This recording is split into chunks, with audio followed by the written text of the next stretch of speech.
Alto ladri. Digo, vamos a recorrer un poco las campañas publicitarias de los partidos políticos de cara a las PASO. ¿Por qué? Porque se está hablando un montón de esta cosa del voto joven, de que todos quieren el voto joven. Y en el boleo de querer el voto joven usan palabras que no usarían en campañas normales, usan ritmos musicales que no usarían en campañas normales, hablan de temas que quizás no son los de su agenda o no son los que les interesan, buscan referencias culturales apuntadas, digamos, a determinado sector. Sí. Yo no sé si en el medio, digo, yo no sé cómo se siente el voto joven Cuando ve esto, ¿no? con este tipo de cosas. Yo no sé si le da más vergüencita o si dice, che, qué bueno, qué cercano a mí que está este sujeto. Qué empatía que me genera. Qué empatía que me genera, no lo sé, pero como nosotros no somos los que sabemos de ese tema, vamos a hablar con gente que puede entender un poco más.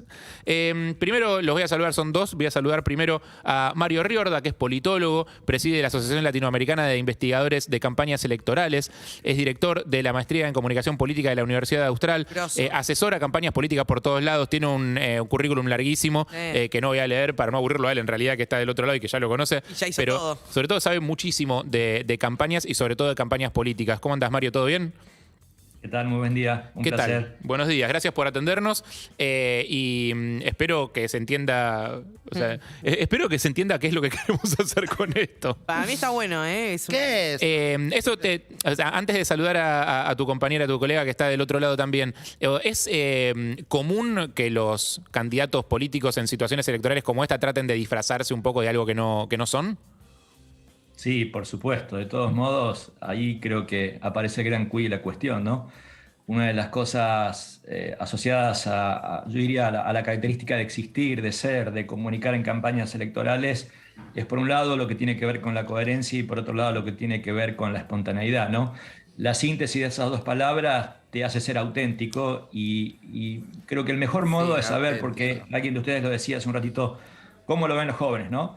Vayan básicamente a las grandes cuentas de Argentina de memes y ahí van a ver cómo lo ven los jóvenes. Vean los comentarios y van a ver cómo lo ven los jóvenes. Se le cagan de risa. Suponiendo que además los y las jóvenes son una única categoría. En estos días ha aparecido en Argentina una división, yo diría, sociológica simple, pero bastante interesante para sostener que los jóvenes no son una unidad. De hecho, nunca lo han sido, ¿sí? Están por un lado estos jóvenes antisistema que miran de alguna manera a todo aquel que patea el tablero y que por alguna razón están cerca de posturas libertarias, especialmente en las grandes zonas urbanas del AMBA especialmente, no así en el resto del país, o por lo menos con un peso mucho menor. Están los jóvenes que en general siguen causas, yo diría los más fácil etiquetables, ¿no? Causas que tienen que ver con pujas sociales, causas que en general tienen que ver con nuevas demandas que los jóvenes se abrazan, pero claro, tampoco hay homogeneidad, porque hay mega causas o hay micro causas barriales, por ejemplo. Claro, y hay divisiones dentro de las causas también, o sea, dentro de la misma Así es, causa por encontrás supuesto. también grupos distintos. Sí. Por supuesto, digo, es interesante que hubo movidas en colegios católicos antiaborto y hubo movidas en general en colegios públicos proaborto, ¿no? Y esto es interesante para analizar que los jóvenes no son una única cosa. Claro. Después está el joven estereotipado de alguna manera, el joven del conurbano, lo cual es una mirada muy porteñocéntrica, equivocada de mi punto de vista, porque el joven o los jóvenes del conurbano tienen que ver con múltiples realidades. En Córdoba, en Tucumán, en las grandes ciudades hay jóvenes del conurbano que uno estereotipa generalmente, ¿no? Claro. Usan la moto, asociados a un ritmo Y cumbiero. pensás que son todos parecidos a elegantes, claro. Exacto. Exacto. ¿no? Estos son los estereotipos peligrosísimos que hay tras esto. Y después podríamos ubicar a otra categoría de jóvenes que es lo más aproximado a algo que aborrezco, que son los niní, ¿no? Aquellos jóvenes que realmente no tienen ni idea, que uno asocia claramente a una idea de una falta de pensamiento, que en realidad no es así, ¿sí? Que terminan reproduciendo fenómenos sociológicos del hogar o de donde de alguna manera están insertos, ¿no? Claro. Pero valga esta primera disquisición para decir no hay una única categoría de jóvenes. No, claramente. Y vamos a charlar también porque acá, más allá de que es una campaña política, hay un montón de lenguaje publicitario metido que tiene que ver con otras cosas, no solamente con vender candidatos, sino con vender productos de alguna manera, o con comunicar productos. Y ese Ansu Muraka, que es publicista, que hace muchos años ya que labura con marcas líderes en sectores de comunicación, streaming, gastronomía, de todo tipo de cosas. No voy a ponerme a nombrar marcas porque si no después comercial me va a cortar la cabeza. Está bien. Pero son todas marcas que conocen muy bien y campañas que conocen muy bien. ¿Qué haces, Ansu? ¿Cómo va? Buenos días. Hola Harry, hola Alicia, hola Evelyn, ¿cómo andan? Muy Hola, hola, contenta. Buraca, me gusta. ¿Te gusta el apellido? Ay, me gusta que me quiero llamar Liz Buraca. Te Bueno, lo me decía recontra Maraca en presto, un Lizzy, te lo momento. presto. a mí me lo super han dicho en el colegio, así que I feel you. Está bien, te la bancaste, está perfecto. Che, y escúchame, Ansu, digo, vos, cuando ves desde tu lugar de publicista de eso, de laburar con otros productos en general, ves las campañas políticas, ¿las ves con esta lente, digamos? O sea, ¿reconoces métodos o lenguajes de la comunicación de productos apuntados también a jóvenes, como muchos de los que vos laburás? Digo, ¿reconoces esos mecanismos de tratar de seducir jóvenes en las campañas políticas? Absolutamente. ¿Qué cosas, por ejemplo? Es algo muy interesante como trazar algunos paralelismos, ¿no? Pero lo cierto es que cuando uno trabaja con marcas y vende productos y servicios, siempre para comunicar lo que sea que vayas a comunicar, es muy importante como entender quién sos, ¿viste? Quién sos, cuáles son tus valores, cuál es tu territorio natural, y de alguna manera, una vez que lo tenés como muy claro, puedes identificar esas fortalezas de las cuales agarrarte y esas debilidades que de alguna manera necesitas ajustar para algún lado o para el otro. Esto aplicado a personas o a productos, digamos. Si sos una cerveza, digo, ¿qué Absolutamente. tipo de cerveza sos? ¿A quién le hablas? ¿En qué idioma hablas? Ese tipo de Claro. cosas. ¿Cuál es tu territorio y de qué forma podés llegar a conectar con esa audiencia a la que le querés hablar? Y como decía Mario, esta característica súper importante y súper cambiadora del juego, si querés, que tiene que ver con esta hiperfragmentación de las audiencias, ¿no? Hablar de los jóvenes como una sola cosa es necio, absurdo, ciego y falaz, ¿viste? Y en ese sentido, también por eso es que si querés, si observamos un poco el recorrido de las campañas que vemos de alguna forma como un ultra tiros para todos lados, ¿no? Que de alguna manera en algunos casos uno puede observar cierta estrategia o cierta consistencia, y en otros lados, en otras ocasiones, uno puede sentir qué me querés decir con esto, ¿viste? Ahora- ¿Por qué vos me estás hablando de esta forma? Claro. Perdón, una pregunta, no sé quién me la quiere responder, si es que hay respuesta. Esta obsesión que se instaló de dedicarle a la juventud, ¿es como una especie de cosechar para un futuro personas, de llevar idea? ¿Es saber que uno, la verdad es que el que trascendió el umbral de la juventud ya los conoce, entonces no puede caer en muchos discursos que son totalmente mentiras y ya sabes hacia dónde van, entonces están tratando de captar gente nueva? ¿Cuál es el objetivo? Porque es como, se volvió como un caballito de batalla los jóvenes. Bueno, Ansu, me meto yo primero a responder. En realidad hay una cuestión ahí Lizzy, muy interesante que tiene que ver básicamente con que es el sector en promedio, aquí sí podríamos unificarlo con mayor nivel de indecisión electoral, ¿sí? Cuando en general uno trabaja, a medida que sube la edad, hay mayores niveles de decisión, uno comprende a dónde va. Si uno ubicara hoy, hiciera un mapeo muy rápido en Argentina, la tercera edad mayormente es Sí. opositora, cercana a Juntos por el Cambio. Yo diría un adulto joven, mayormente, especialmente en algunos sectores, pudiese tener que ver con el Frente de Todo o algunas realidades provinciales. Los jóvenes han tenido una conducta totalmente oscilante a lo largo de la democracia en Argentina, y no es tan solo un fenómeno argentino, independientemente que lo contextualice aquí. Fueron o estuvieron mayormente cercanos al radicalismo, posturas progresistas de la recuperación de la democracia, en gran parte en algún momento inicial cerca de Menem, luego muy críticos de Menem, cerca de la Alianza, muy críticos de la Alianza, muy activados desde la oferta del kirchnerismo, muy desilusionados en la última etapa del kirchnerismo, recontra activados al inicio de Mauricio Macri, totalmente recontra no activado y hasta críticos de Macri, y hoy es una especie de nebulosa donde prácticamente diría no tienen ni padrinos ni madrinas desde el punto de vista político, ¿no? Y entonces esto explica en gran parte este dilema que representa la conducta del votante joven. Y también porque el joven no tiene como un voto castigo. Yo ahora tengo 50 años, y desde que tengo Una niña. desde que tengo uso de razón, en mi familia van siempre castigando lo que está mal. Entonces siempre, y en dos posiciones, no mucho más. Entonces como que digo, está bien que yo pertenezco a una cultura un poco particular, pero me llamó siempre la atención que dejaron de votar a que les interese para votar a quien no cumplió con lo que supuestamente le prometieron. Y esa experiencia no lo tiene el joven.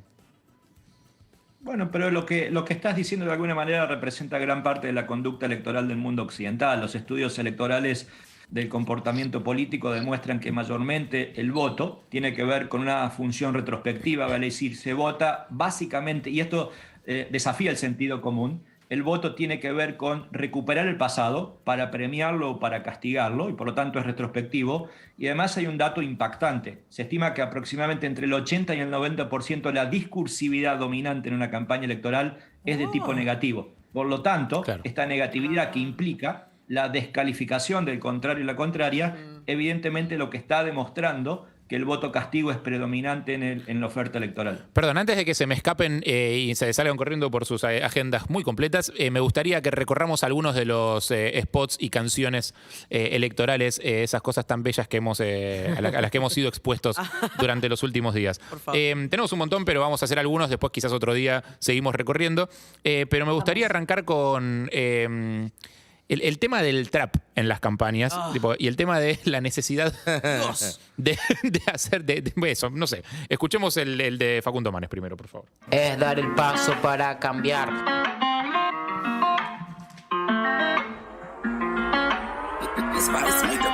Hay que dar el paso de una vez para que no nos jodan otra vez. Para saltar de Rima una vez con a la vez. grieta con la que siempre nos aprietan. Con Facundo yo doy el paso de frente y sin ningún retraso. Por la Argentina voy con Manes y en Verazategui yo voy con Dante. Aunque no soy fashion como el elegante, doy el paso y le meto para adelante.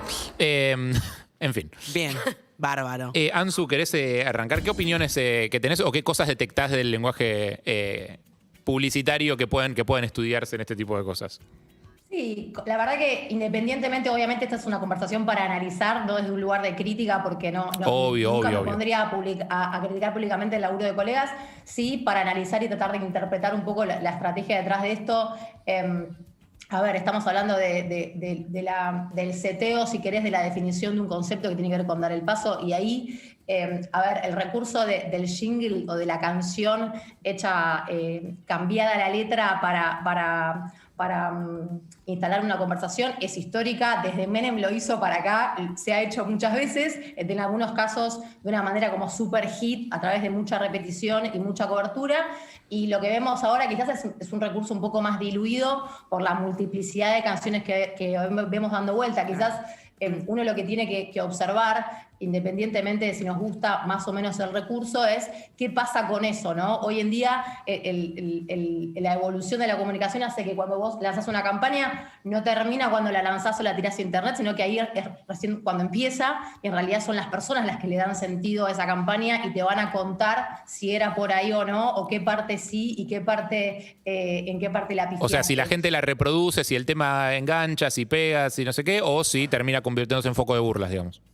Absolutamente. Y también esto de, que está bueno lo que decís, Harry, sobre las burlas, en comunicación política hay cierto cambio de perspectiva, ¿no? De que en realidad uno cuando le habla, vos tenés como tres grandes, si querés, audiencias, ¿no? La gente que te ama, la gente que te odia y la gente del medio. En realidad un poco tu trabajo es capitalizar a esa gente que te ama para que de alguna manera se transforme en medio para llegar a esa gente alrededor que ni te ama ni te odia y llegar a conseguir algún voto adicional. Claro, porque los que te odian no los vas a conquistar. Absolutamente. Pero Ansu, sí. Por ejemplo, en esta específicamente, que no termina de ser un trap, que no tiene ritmo, que no termina siendo pegadiza, que se puede transformar en foco de burlas, que se te caguen de risa de la canción o que no guste, ¿sirve, por ejemplo? Se termina transformando en meme. Claro, es mejor que se hable de vos, ponele, Sí, aunque sea así. Claro. Eso es una discusión que no tiene una respuesta absoluta. Y eso es lo interesante de la comunicación política. Si estuviésemos hablando de una campaña de marketing, si yo tiro una campaña para una marca y tengo a la mitad de la población riéndose de eso, me mato, me autoecho y me despido. Pero en el caso de la comunicación política hay un componente distinto que tiene que ver en el que vos siempre vas a jugar con una parte de la población que va a estar al pie del cañón listo para romperte. Listo para criticarte. Entonces, es un elemento más, un componente más con el que tenés que trabajar y tenés que administrar y tratar de que no te distraiga, sino ir a buscar a esos que sí y a esos que de alguna manera puedan ser aliados tuyos para llegar a más personas. Vamos a poner uno más y le voy a preguntar a Mario por los dos en realidad porque me interesa trabajar el concepto de consumo irónico en las campañas publicitarias. La siguiente es de Guillermo Moreno y es un homenaje a Norbert de Goas, a quien si no lo conocen, googleenlo y van a pasar un muy buen rato. Buenos Aires, Moreno diputado. Diputado, Moreno Buenos Aires. El Cóndor Mar del Plata, ¿no? Vos pensalo, Moreno diputado. Esta está bien, boludo. Vos votalo, Moreno diputado. Que la gente pueda Te doy paso a comer vos, Mario, con esto que te decía, el tema del consumo irónico, las publicidades de Noruega de Goas, Mar del Plata, el Condo, Buenos Aires, no sé qué, adaptadas a una campaña política donde no hay ninguna idea concreta de qué es lo que va a pasar con este personaje en la canción. Digo, pero bueno, apunta, esa es otra cosa, no es exactamente público joven, es otro tipo de sector, ¿no? Bueno, yo creo que aquí hay dos cosas. Por un lado, se mezcla una necesidad de campañas mediáticas a hipermediáticas, particularmente por la incidencia de la pandemia, en donde necesitas sobresalir y hoy las campañas son colecciones de pseudoacontecimientos. Un pseudoacontecimiento es un acto comunicativo con el solo o la sola pretensión de incidir. Es decir, que alguien hable y listo, sin ningún tipo de función estratégica. Por lo tanto, es una especie de mantenimiento, fidelización identitaria de un núcleo que de alguna manera te ve o permear hacia otros núcleos que pudieran hablar de vos. Ahora, eso tiene poco de estratégico, ¿sí? Ansu lo decía muy bien. La campaña tiene una pretensión estratégica donde de alguna manera, por ejemplo, el usar un ritmo o el parodiar, toda parodia forma parte de un capítulo de la comunicación negativa desde el punto de vista electoral, muy peligrosa, por cierto, ¿sí? ¿Por qué? Porque de alguna manera la ironía, que es un traje de gala de la verdad, y formas, entre comillas, refinadas de inteligencia, dan vuelta o generan lo que se denomina un efecto boomerang, ¿no? Y esto es, de alguna manera, un peligro en campaña. Ahora, si sos Pará, me encantó esa frase, la quiero subrayar como si fuera un librito. Sí. La ironía es un traje de gala de la verdad, me encantó. Y una forma refinada de la inteligencia. Ahora, el tema del uso irónico es que es mucho más potente si vos sos 1, 2 o 3 en el marco del orden de la competitividad a que si sos el número 10 o 15 y no tenés margen. Por lo tanto, no deja de ser un elemento superfluo que aparece, desaparece, cómico y no tiene una función estratégica. Claro. ¿Sí? Mezclo un poquito lo que también antes se decía. Una colega, Marisa Dedo, creativa, decía hay que dejar de trapear por 2 años. Y lo decía en broma, con ironía. ¿Para qué? Para reflejar que el dilema estratégico de la estética de una campaña donde la música es tan solo un elemento más es significativo en tanto y en cuanto sirva para algo. Una vez me tocó, y cuento una nota personal, hacer una campaña para la rectora de la Universidad Nacional de Córdoba, Carolina Escoto, hace muchos años. Yo soy fanático del rap, pero fanático, cuando le decíamos rap, ni hip hop, ni trap, ni sus derivados. Claro. Hip hop, rap, digo, el más duro. Y había elegido una canción fenomenal que hicieron unos chicos, muy original de Córdoba. Y recuerdo, fui a un programa y la conductora muy pública, la más importante de Córdoba, me decía, pero qué espanto, qué locura esa campaña de rap sin saber que la había hecho yo. Y decía, sí, qué loco, impresionante. Lo cierto es que el rap tenía una función de denuncia, estaba hecho por chicos que vivían en la villa y por lo tanto era una campaña muy negativa en contra del gobierno, particularmente en el eje de seguridad. Tenía una razón de ser. Ahora, ese bosquejo estético de Manes, independientemente de quién lo hizo, y como decía Ansu, quiero ser respetuoso, de alguna manera es la intrascendencia pura. Y no solamente la intrascendencia, sino que además es una campaña que fue muy estigmatizada por lo banal. Sí. Entonces, Claro. ahí es el elemento importante, que es reconocer que si uso el humor, si uso la ironía, si uso el trap y uso lo que fuere, tiene un componente estratégico y no usarla porque todo el mundo, la mayoría o los grandes hits de Spotify son de Spotify, Claro. para quien lo usa, o de YouTube son de trap. Ahí Ansu, los clientes de Ansu mandan saludos. Igual yo no sé si los políticos están, honestamente, no sé si tienen no que no tengan capacidad, si están tan atentos a Todo lo que hacen. quieren decir y comunicar y dicen vamos con el rap. O sea, ellos, para mí, su gente, no sé quién, mandan 10 millones de mensajes de texto proponiendo que las personas populares o gente conocida los acompañe. Y después, al que le dice sí, adapta a dar sus... Claro, sus vamos voces. viendo. Porque Vamos por ahí. A mí me llegaron de 40. Probablemente si hubiese aceptado alguno de los 40 que me llegaron, estaría haciendo alguna de mis gracias en favor de ese político. Claro, seguramente. Yo lo que quería preguntar es, ¿tiene realmente un impacto eso? Porque a veces, en algunos casos, da la sensación que subestiman a la gente, como Bueno. si alguien fuera, digamos, a tomar una decisión. Pará, dejo tu pregunta en pausa y, Ok. la aplicamos. Escuchamos un audio más, así los podemos liberar también ellos, pero escuchamos Claro. un audio más y dejo tu pregunta en pausa para aplicar a este audio que vamos a escuchar, que Ok. es... después nos quedan otros, vamos a volver a hacer notas así porque hay un montón que quedaron y no queremos ser desiguales y centrarnos en 2 o 3 candidatos nada más cuando están dando vergüenza a todos. Pero vamos a escuchar a uno más, que es una campaña de Florencio Randazzo titulada Gracias, mamá. Hola, soy Florencio Randazzo. Le suena el teléfono. Mi vieja, un minuto.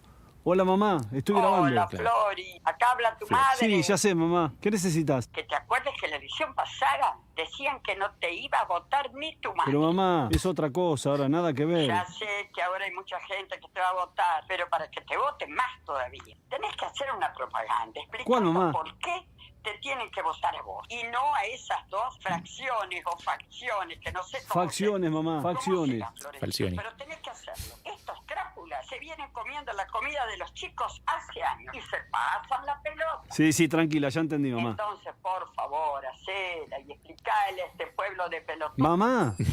Cristina sola puede estudiar, tu madre no. Claro. Bueno, antes, o sea, hay 1000 elementos, sí, es larga, la verdad. El Hay spot. 1000 elementos. Me quedaría escuchándola 10 veces. ¿Viste qué maravilloso que es? Tomando apuntes. Aplico la pregunta que hacía Florcan recién. Digo, ¿hasta qué punto la gente se siente atraída, interpelada, identificada o boludeada? Digo, por cosas así.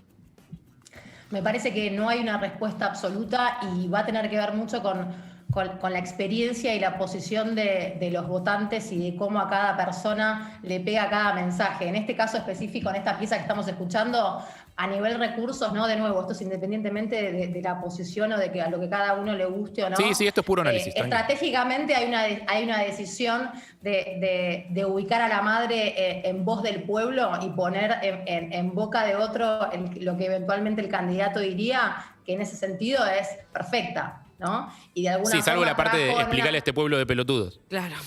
También, bueno, pero vos fíjate lo interesante, Harry, y acá lo importante cuando analizamos comunicaciones, como no sentirnos como tocados o apasionados, sino observar, de alguna manera se tomó una licencia porque de alguna manera refleja que cualquier persona mayor tiende a soltarse la cadena y decir lo que quiere. Y esa ejecución de pueblo de pelotudos, así, hoy estamos hablando de eso y hay un pequeño guiño que puede llegar a ser ofensivo o puede llegar a ser interpretado como, y la gente grande habla así. Y de alguna Claro. manera es una excusa también para pegarle al contrincante, decir que yo no puedo putear y fulanita así. Entonces, hay un montón de elementos que... O también uno, decir, en no, una- ya no somos, qué pelotudos que fuimos, ya no somos tan pelotudos. Es como Absolutamente, despertar. Lizzy. Sí, hay un montón de elementos que están puestos de una manera a nivel pieza estratégica, es perfecta, ¿no? Hay un montón de elementos que están estereotipos puestos de antes, una ¿no? manera, sí, total.